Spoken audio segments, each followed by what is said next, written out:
ফাইন্না মাআল উসরি ইউসরা, কষ্টের সাথে রয়েছে সুখ। হ্যাঁ, কষ্টের সাথেই রয়েছে সুখ। ইন্না মাআল উসরি ইউসরা, নিশ্চয় কষ্টের সাথেই রয়েছে সুখ। লোকমান হাকিম তার সন্তানকে বোঝাচ্ছেন, উপদেশ দিচ্ছেন। এই লোকমান হাকিম অনেকগুলো উপদেশের মধ্যে প্রথম যে উপদেশ দিয়েছিলেন সেটা হলো আল্লাহর সাথে শিরিক করবে না। দ্বিতীয় একটা উপদেশ যে তোমার উপরে যদি দুনিয়াতে কখন বিপদ হয়, বিপদের সময় তুমি ধৈর্য ধারণ করবে, বিপদের সময় ধৈর্য ধারণ করবে। সন্তান বলতেছে, বাবা বুঝলাম না এমতো অবস্থায়। তখন লোকমান হাকিম বলতেছে, আমার কথা তুমি বুঝতেছ না, চলো তোমাকে নিয়ে আমি যাব যুগের পয়গাম্বরের কাছে, যিনি তোমাকে ভালো করে এই জিনিসটা বুঝিয়ে দিবে। লোকমান হাকিম সেই সময় তার কাছে কোনো বাহন ছিল না, কিন্তু সেই পয়গাম্বরের সাথে দেখা করতে হলে ওই বিশাল সাহারার মরুভূমি পার হয়ে অন্য জায়গাতে যে দেখা করতে হবে। দেখা করার জন্য সন্তানকে নিয়ে যখন মরুভূমি পার হইতেছিলেন, মরুভূমি যখন পার হইতেছিলেন, মরুভূমির মধ্য দিয়ে হাঁটতে হাঁটতেই ওই সন্তানের পায়ের মধ্যে একটা মৃত্যু, একটা পশুর একটা হাড্ডি, একদম ময়লা যুক্ত একটা হাড্ডি পায়ের মধ্য দিয়ে ঢুকে উপরে উঠে গেছে।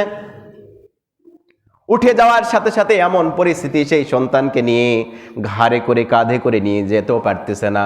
তাবু গেড়ে আল্লাহ তাআলার কাছে চাইতেছেন, আল্লাহ তুমি আমাকে কোন বিপদের মধ্যে ফেলে দিলে, কোন পরীক্ষার মধ্যে আমাকে ফেলে দিলে। একদিন দুই দিন যাইতে যাইতে সন্তানের সেই আঘাতপ্রাপ্ত জায়গাটা ময়লা জার্মে ভাইরাসে পরিণত হয়ে যায়, পচতে শুরু করে দিয়েছে। লোকমান হাকিম রাতের বেলা গভীর রাত্রিতে এরকম ভাবে সিজদার মধ্যে দোয়া করতেছে, আহারে আমি কেমনে কোথায় যাব, আশেপাশে কেউ নেই, আমার সাথে কোনো বাহন নেই, কোনো অ্যাসিস্ট্যান্ট নেই, কোনো সঙ্গী নেই। আল্লাহ তাআলার দরবারে সিজদারত অবস্থায় যখন কান্নাকাটি করতেছিলেন, হঠাৎ করে মানুষের সুরতে একজন সেই তাঁবুর মধ্যে ঢুকলেন। ঢোকার পরে লোকমান হাকিমের ছেলেকে বললেন যে, বাবা তোমার কি হয়েছে?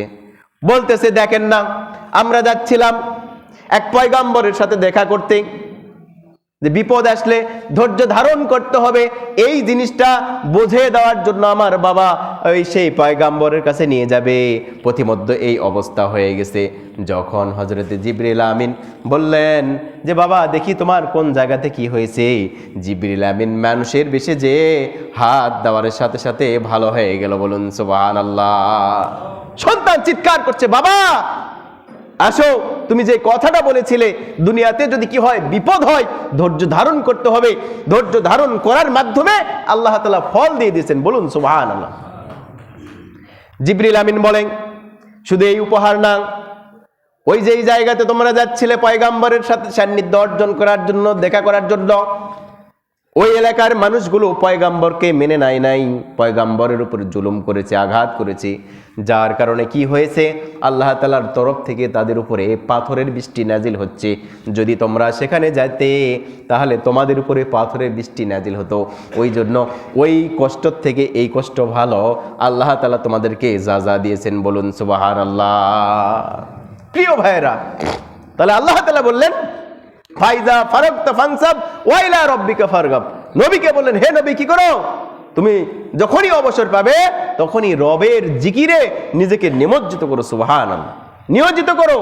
আল্লাহ তাআলা আমাদের সকলকেই কবুল করুন। জানে বিপদ আপদ বালা মুসিবত যেটাই আসুক না কেন, ধৈর্যের সাথে আমরা যেন নূর নবী মুহাম্মদ সাল্লাল্লাহু আলাইহি ওয়াসাল্লামের সঠিক উম্মত হয়ে দুনিয়ার বুক থেকে চলে যেতে পারি, এ আশাবাদ ব্যক্ত রেখে আজকে আলোচনা শেষ করছি। আসসালামু আলাইকুম ওয়া রাহমাতুল্লাহ।